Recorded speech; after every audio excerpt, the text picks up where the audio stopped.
What's going on, workforce? Bryan here, and today I am so happy to share my initial thoughts when playing Yoshi's Crafted World for the Nintendo Switch.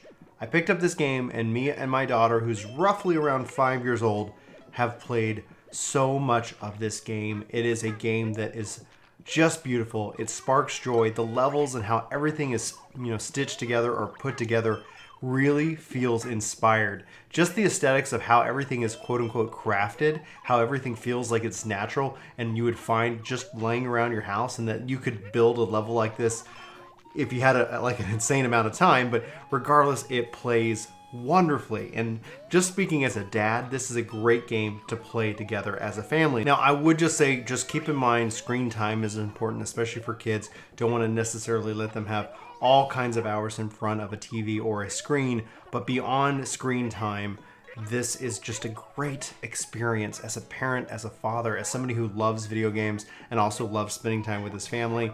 I can't understate this anymore. I can't say how much I think this game is a must own for anybody. Even my wife. My wife is actually a huge fan of the Yoshi games. I hadn't really ever been into them. So she's like, what is up with this Crafted World? When's it coming out? And we looked and we're like, well, it's out. Let's go ahead and pick it up. So it completely caught us by surprise, completely caught us off guard. And it is, oh my gosh, like this is going to sound like just a love fest for this game. As a parent, my daughter can actually play this game.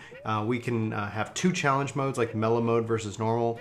And so as far as it goes, she's able to kick back, enjoy the game, make progress. And it's not necessarily very punishing. In fact, it helps in her world build a little confidence for games like Super Mario and even Donkey Kong. We tried Donkey Kong when it first came out, way too challenging, would not recommend it from a parent's perspective.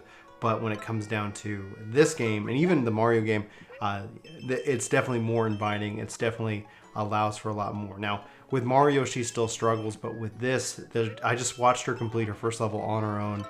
It did require a little bit of encouragement because she kind of got nervous around a jump, but that's to be expected. It's kind of foreign for me as a parent to remember just how it was back when I was a kid, how, things could seem scary or seem intimidating. But the aesthetics, the visuals, how it all plays, how it all comes together, I can't speak better of this game. I think this is definitely one of those must-own games, and I really appreciate the style. At first, I thought it was a little weird. I looked up later that they had some kind of like Yoshi's Yarn game, and I was like, this is way different than that. But I find it funny that they're leaning into this, I guess, real-world aesthetic to bring into this game itself. The levels themselves offer a lot, of gameplay. There's no timer, which I really appreciated, even though there are certain modes in which that you can go find a timer, where you're trying to find the Poochies before and just try to beat your own time. It's not like it's counting down before you quote unquote lose the level. So it allows Maddie, in this case, to be able to progress through these levels at her own pace and find that that level of comfort in learning and trying and experimenting. I felt that it was very forgiving. And we've been playing on mellow mode with her, which allows, for easier corrections of mistakes, which helps build that confidence in her hand and eye coordination as well. So as far as then, like I said, not necessarily going to say like it's the most challenging game. I think I read a little bit about that online. And so I want to kind of approach this from a parent's perspective. I love it. I think just as a family playing the game together, we have me, my wife, and my daughter, and we're like, oh, can you hit that thing in the background? Oh, can you do this? Like target this or think about this. And as you try to go and find all the flowers, find the 20 red coins, find and make sure you complete the level with full life just to get all these additional flowers. It's exciting, it's fun, it's interesting, and I think the gameplay is great, it controls great.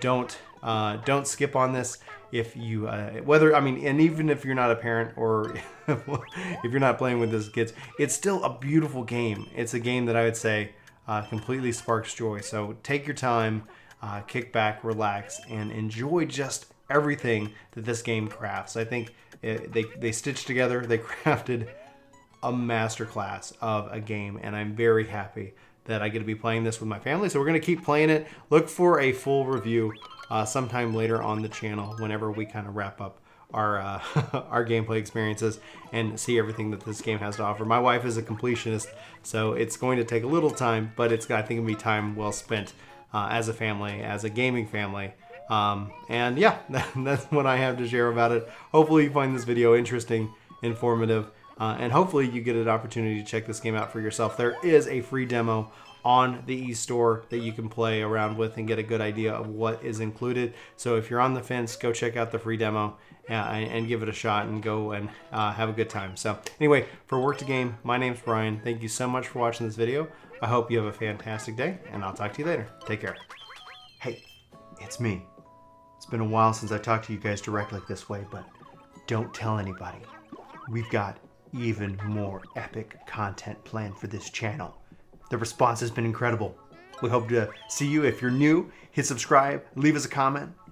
I'd like to talk to you more about video games. I can't seem to speak my language. All right.